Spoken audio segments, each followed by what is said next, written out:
এবার থাকছে বিভিন্ন স্থানে অনুষ্ঠিত সভা সমাবেশ, বিক্ষোভ মিছিল ও মানববন্ধনের খবরাখবর নিয়ে ইমরুল কায়েসের আরেকটি রিপোর্ট।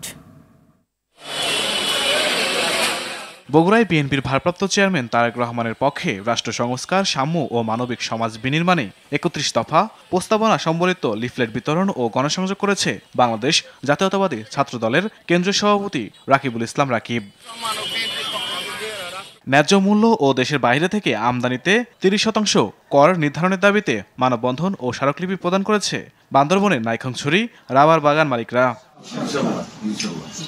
ময়মনসিংহের ভালুকায় ৮ ডিসেম্বর ভালুকা মুক্ত দিবস, ১৪ ডিসেম্বর শহীদ বুদ্ধিজীবী দিবস ও ১৬ ডিসেম্বর মহান বিজয় দিবস উদযাপন উপলক্ষে প্রস্তুতিমূলক সভা হয়েছে। ফরিদপুরের সদরপুর উপজেলার আরিয়ালখা ও পদ্মা নদীতে ভাঙন কবলিত ২টি ইউনিয়নের এলাকা পরিদর্শন করেছে ঢাকা বিভাগীয় কমিশনার শরফুদ্দিন আহমেদ চৌধুরী সহ উচ্চ পর্যায়ের প্রতিনিধি দল। ঝালকাঠির রাজাপুরে অভিযান চালিয়ে ১৮১৫ কেজি নিষিদ্ধ পলিথিন জব্দ করেছে পরিবেশ অধিদপ্তর। এ সময় নিষিদ্ধ পলিথিন রাখার অপরাধে একজনকে ৩০,০০০ টাকা জরিমানা করা হয়। বরিশালের সোনারগাঁও টেক্সটাইলে ছাঁটাইকৃত শ্রমিকদের বকেয়া টাকা না পাওয়ায় মানববন্ধন ও স্মারকলিপি প্রদান করেছে বিক্ষুব্ধ শ্রমিকরা। ছাত্র জনতার গণ অভ্যুত্থানে আহত ও শহীদদের স্মরণে সভা হয়েছে লক্ষ্মীপুরে।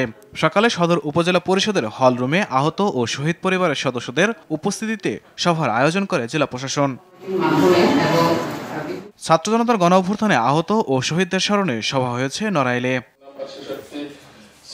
বিএনপির ভারপ্রাপ্ত চেয়ারম্যান তারেক রহমানের রাষ্ট্রকাঠামো মেরামতের ৩১ দফা বাস্তবায়নের লক্ষ্যে মিছিল করেছে পিরোজপুর ভান্ডারিয়া পৌর বিএনপি।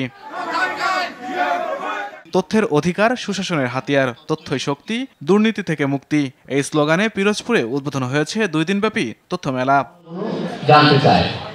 নিত্য প্রয়োজনীয় দ্রব্যমূল্যের দাম কমানো সহ ১৩ দফা দাবিতে সমাবেশ করেছে জাতীয় কৃষক ক্ষেত মজুর সমিতি কাউখালী উপজেলা শাখা। ঢাকা রংপুর মহাসড়কে হাইওয়ে পুলিশের চাঁদাবাজি, হয়রানি বন্ধ এবং ট্রাক থামিয়ে ডাকাতি বন্ধ করার দাবিতে মহাসড়ক অবরোধ করে বিক্ষোভ করেছে ট্রাক শ্রমিকরা।